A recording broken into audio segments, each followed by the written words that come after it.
Welcome to my super type A attempt at being Zen, the podcast. My name is Risha York, and I will be your host.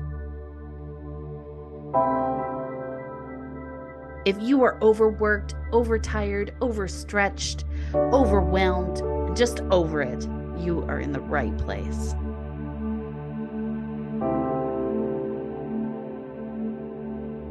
We like to say we are currently working towards Zen-ish. I'm thrilled that you've joined us. Let's see who will be supporting us on our path to Zen today.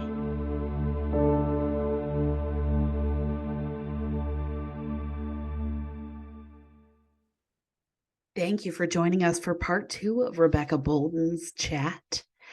We're going to hop right in where I was singing the praises of Nedra Tawwab Glover. And so here we are. Thanks for coming back. But anyways, it's called Drama Free Nedra Tawwab Glover. She is amazing. And she was posting things on her Instagram throughout the whole holiday season that was like, here's a boundary you can set. Here's a boundary you can set. And I was like, yeah, yes.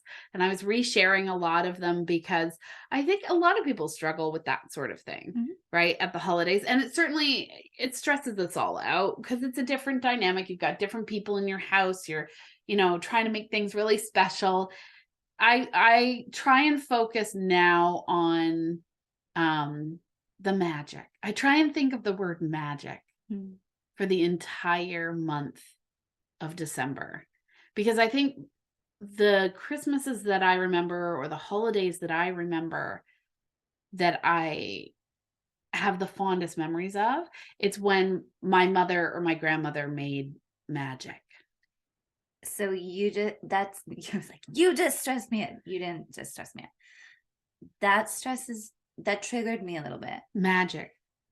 No, when my mother or my grandmother made the magic. Yeah. At Christmas time, it is all on the mother. Always I know. And I'm the only one left, right? So now it's me. I'm the only woman to create that magic. Create the magic. That's a lot of pressure. It is, except for I've tried to, I've taken a very type A approach to it, if you can imagine. And so I've streamlined a lot of things. So yeah, we've gone down the rabbit hole. As a yoga practitioner, what do you feel like yoga offers to the super type A woman? I think it stresses a super type A woman out more when I think about yoga. That's been my experience. Yeah. I think you have to find your yoga. Right. So, yoga can be like the answer. Can be the answer. It would be like, you typically think that if you were asking me, the yoga teacher, like, what, I'm super stressed out, what should I do? Like, I'm going to say like yoga. Right. And that's going to mean to you a physical yoga practice. Right. Where you find a class and you start to go to it regularly. Now, I've had so many people come to me and say, I hate yoga so much.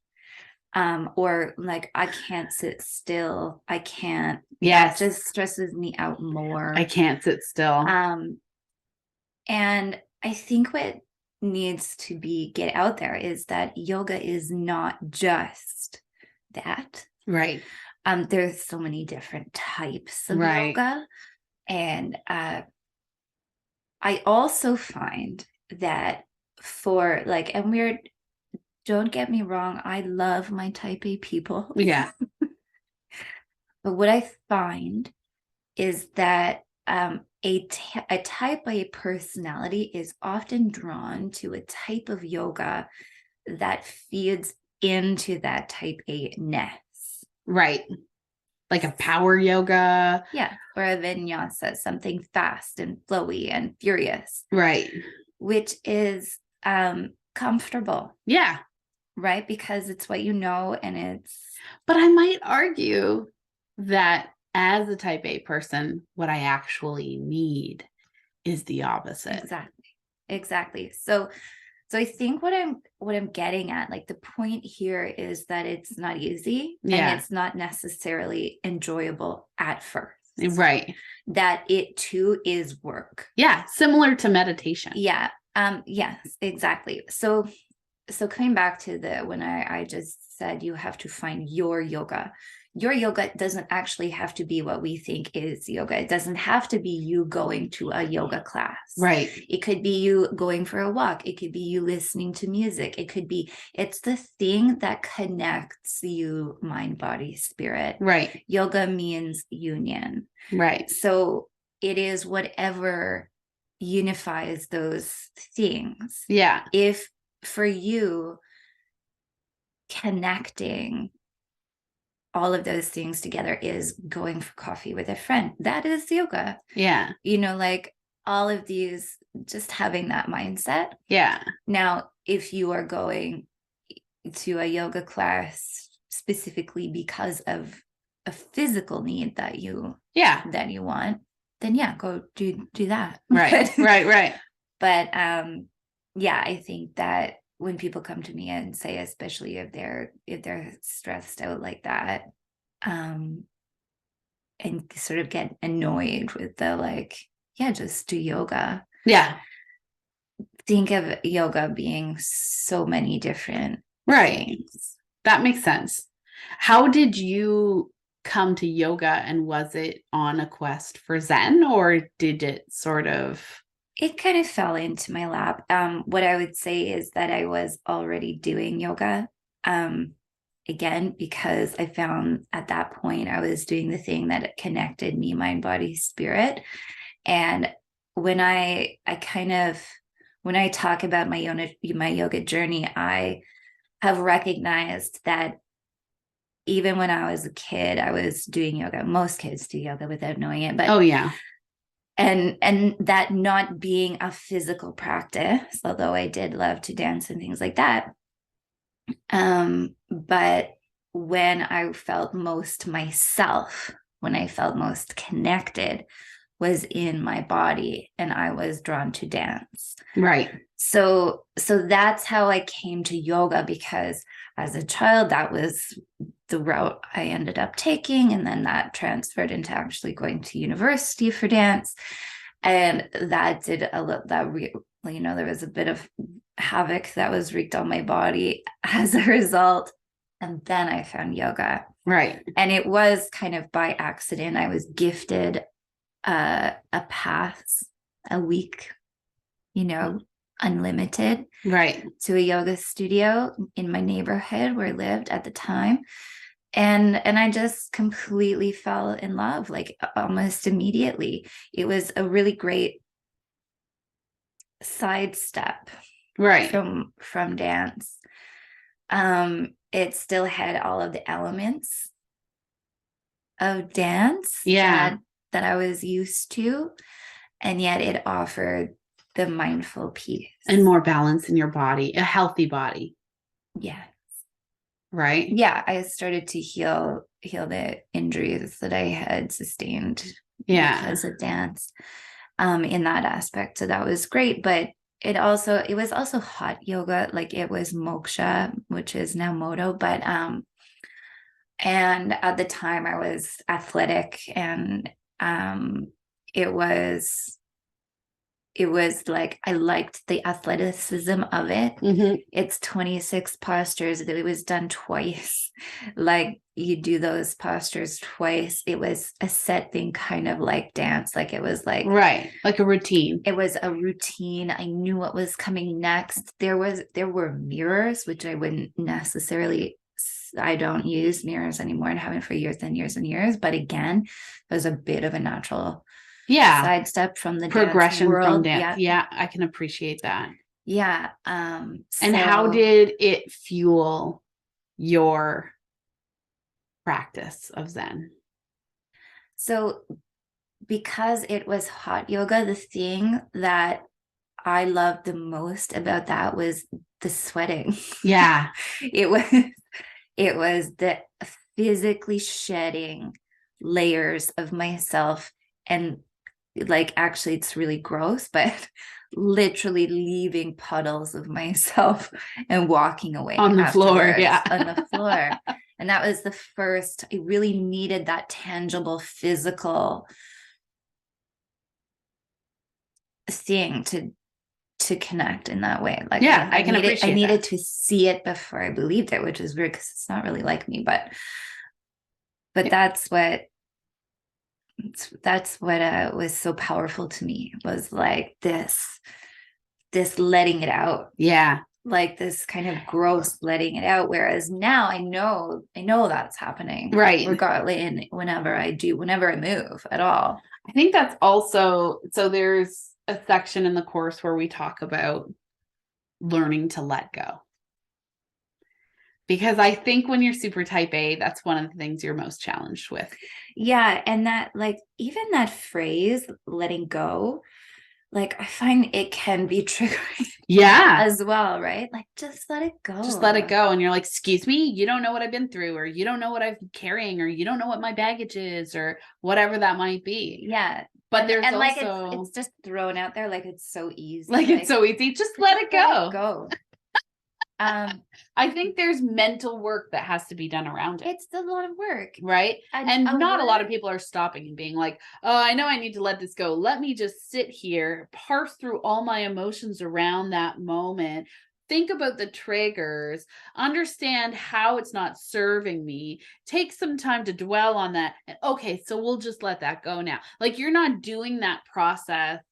Yeah, letting go actually is a lot of work. And, and as we know, things manifest in our body. So there's letting it go in that way. There's like, there's going to a physical yoga class and like stretching your hips consistently so that all of that emotion that's been stored there, slowly starts to work its way out. Like, emotion gets stuck, trapped in your heart, in your body, in our connected tissue. And like, if you've been accumulating that stuff for quite some time, it's going to take the same amount of time, exactly, like, to let that go. So I mean, but yeah, you can let little things go, like, well, I mean, we talk about that to a degree, like letting the little things go, but also just, in the spaces where we've held ourselves over the coals for too long.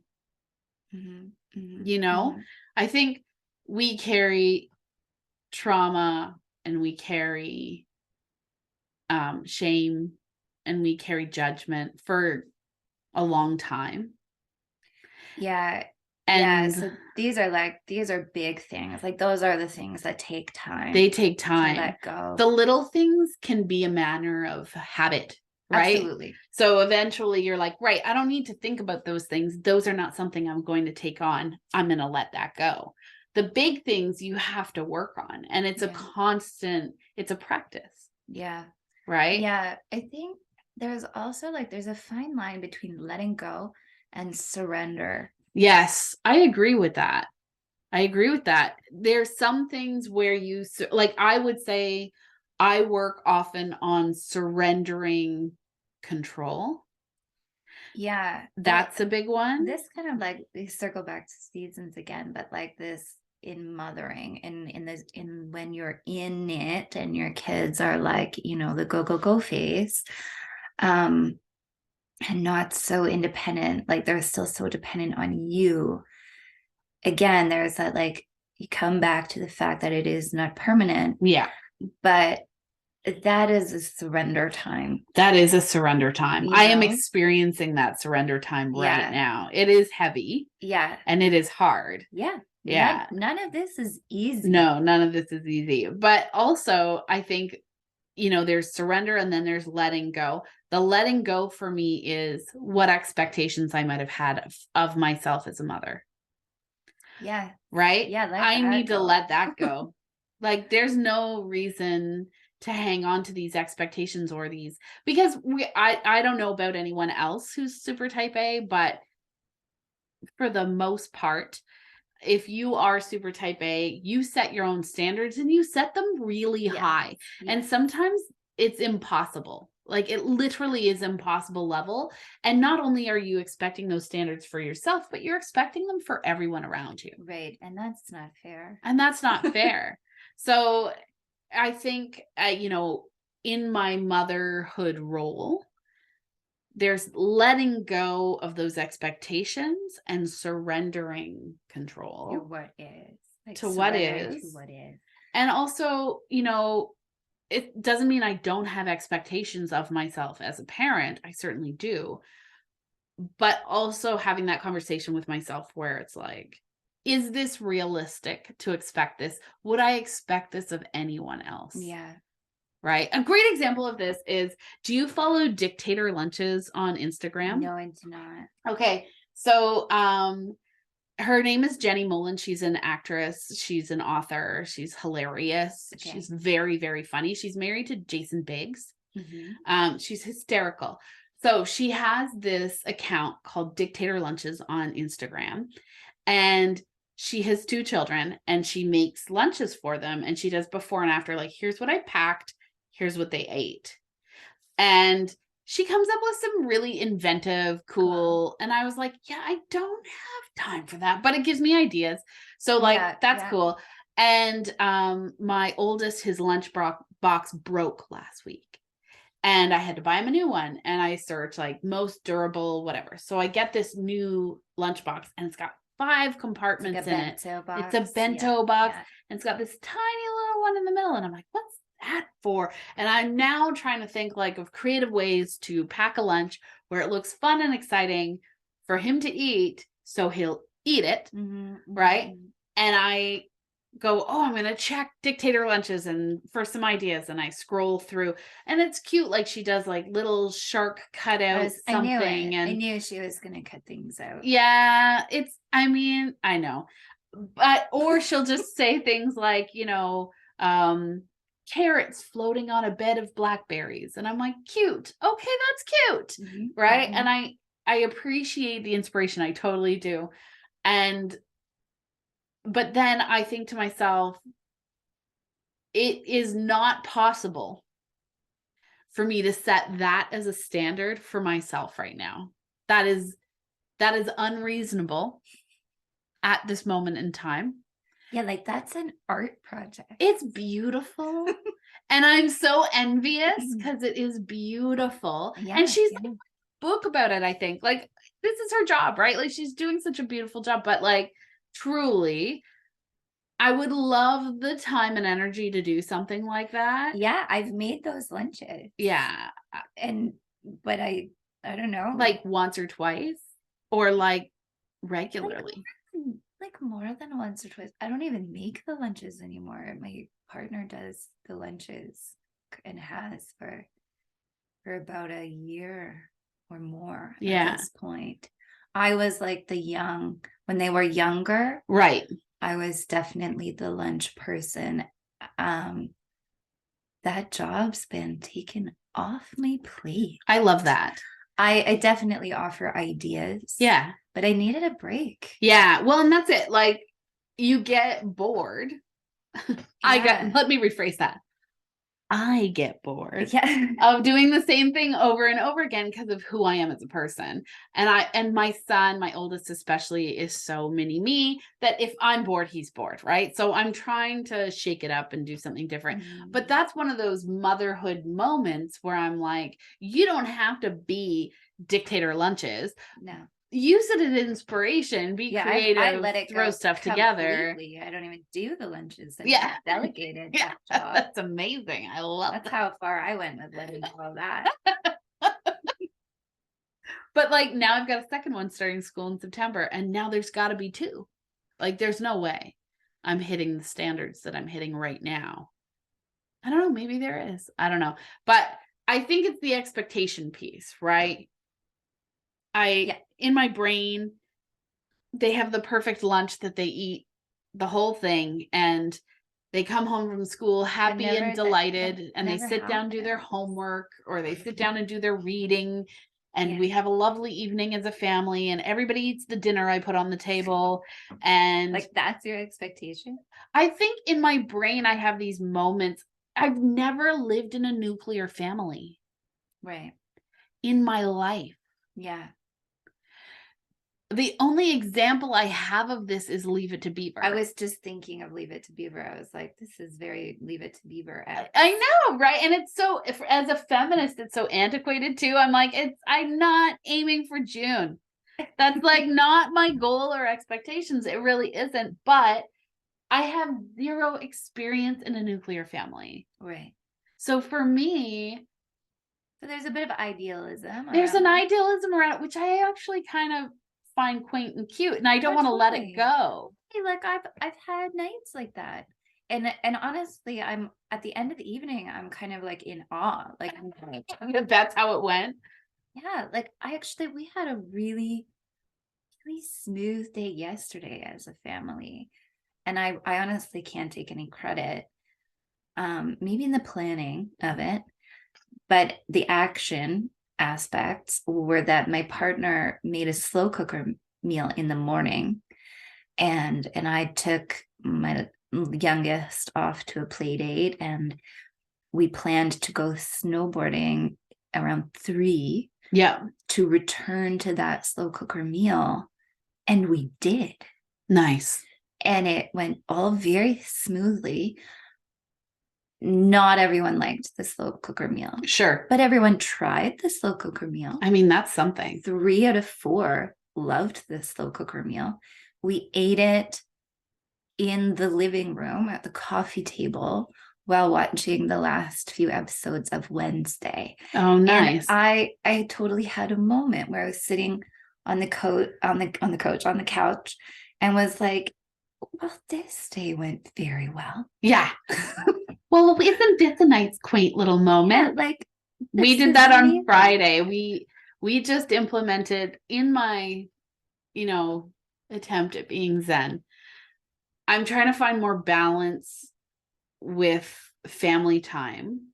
And again, I didn't really experience this much. The closest thing I had is my mom on Sunday nights, we would watch Road to Avonlea and play Scrabble. That's what we used to do when I was little. I loved Road to Avonlea. Yeah, I didn't, but I got to sit with mom and watch. My mother worked like 10 jobs, so it was like a big deal. It's like, okay, we're going to sit, we're going to watch Road to Avonlea, we're going to play Scrabble. And it was nice, right? And sometimes we'd have a thing she called the silly supper, which was basically clean out the fridge and create like a big platter of stuff. That's brilliant as a mother. Right? Genius. Like, when you're putting, at this point, you can put yourself in her shoes. Like it's genius. And my kids to this day love a silly supper. I will be like, tonight's silly supper. And they're like, and it's like crackers and cheese and just whatever needs to be eaten in the fridge, pickles and anything, right? Oh, I've got 2 extra chicken fingers you guys didn't eat yesterday. I'll cut them into little pieces and it just everything bite size. You eat with your hands. It's super easy. It's great.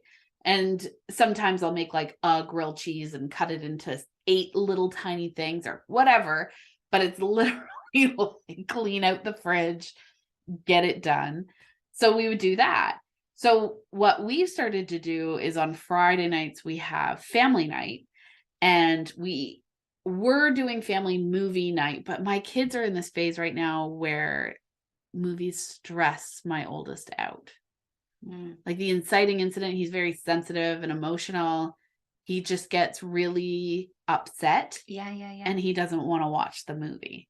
So we were trying to shake it up a little because we love movies. So at some point we want to watch them again. Yeah, of course. What we've done, and we will. There'll be a day. Temporary. Yeah, everything's temporary. We set up this new thing where everybody gets a chance to pick what the activity for family night is. And it goes my youngest, my oldest, me, then my husband. And there's 5 categories. There's karaoke night, dance party night, board game night, movie night, and craft night. Oh, cool. And you can mix and match them if it works well for timing. That's fun. It is fun. So we had the first one a couple weeks ago, and my youngest picked karaoke night because he loves to sing. So cute. And I totally had this moment where the four of us are sitting in the living room and my youngest is at the microphone and he's singing Weezer's The Sweater Song. And I'm just like, this is heaven. This is what I've always wanted in my life.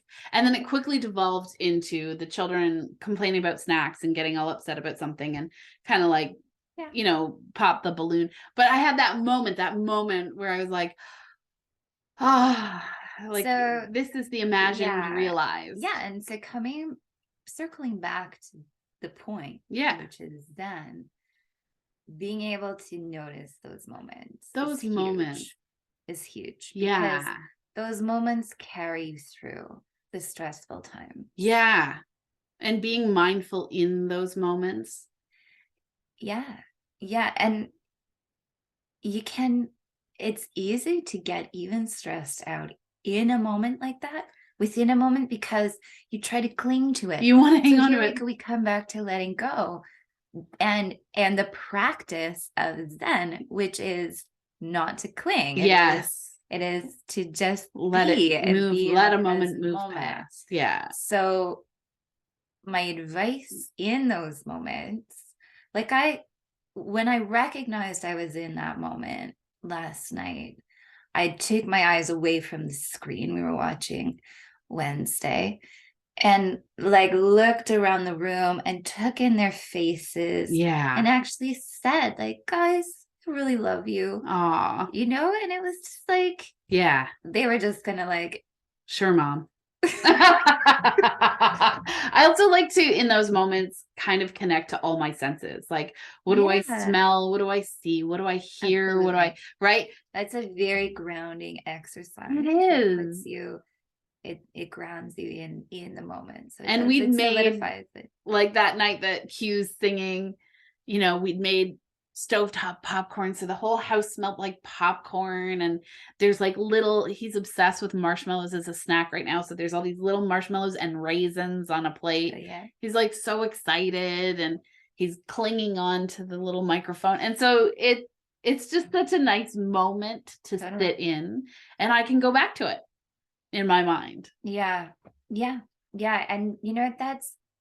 that's a privilege, because a lot of in stress, like if you are in a season of stress or a moment of stress, those moments are almost impossible to recognize. Yes. So it's nice to remember them and come back to it. Yeah, totally. Yeah. Totally. Yeah, absolutely. I can appreciate that.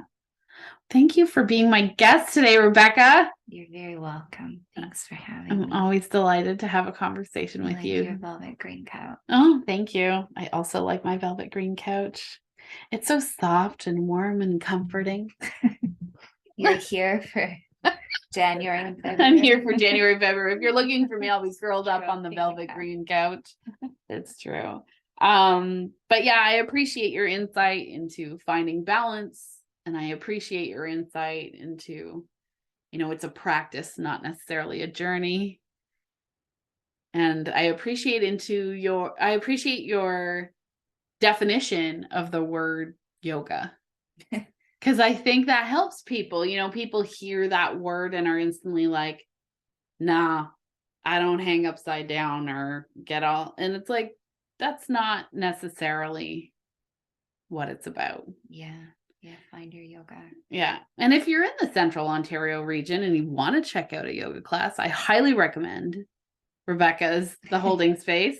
I really love it there. The space itself is gorgeous. Thank you. And so comforting and warm. And if you're like me, it is not only for mothers. It specializes in that, but there are classes for anyone, for the regular grown-up. Yeah. There's a lunch flow. There's your personal fave, the candlelit gentle stretch. It's so squishy and you don't really do anything other than lean into. I'd say that actually, if you are type A and listening out there, that is the one. That's the one you want. I would go so far as to prescribe that. Prescribe it. All the type A's out there. I agree. You know what it does for me is Come it slows me down. Come and squirm Yeah. in a safe space and get used to that. Yeah. Being still part. It slows me down, and your voice is so comforting, and you like bring us to a place of balance and quiet, and it quiets my mind. The nice thing about the way I teach, not to toot my own horn, but for those type A people, is that I do give you something to think about. Yeah, thank God. Because honestly, that's where things go off the rails. Despite the actual practice itself being slow, you've actually got a lot to think about. So you're being tricked a little bit into slowing down, which I think and connecting really to your body. You're very specific. She's very specific about where your body is placed and how it feels and what you should be doing, which connects you immediately mind body and puts you in a very mindful space. You drop in. Thank you, listeners, for tuning in to my Super Type A Attempt at Being Zen, the podcast. I hope you join us for our next episode. We have so many exciting people coming onto the podcast, and I highly suggest you don't miss out. So add us to your favorites, listen to everyone as they are released, and join us around the forever conversation, because the forever journey of learning to find your Zen. Thank you for listening. Like and subscribe to our channel wherever you listen to podcasts. Visit www.yorkmotivational.com for more information on my Super Type A Attempt at Being Zen, the coaching program, Lead Without Permission, or visit our contact page to reach out to Risha.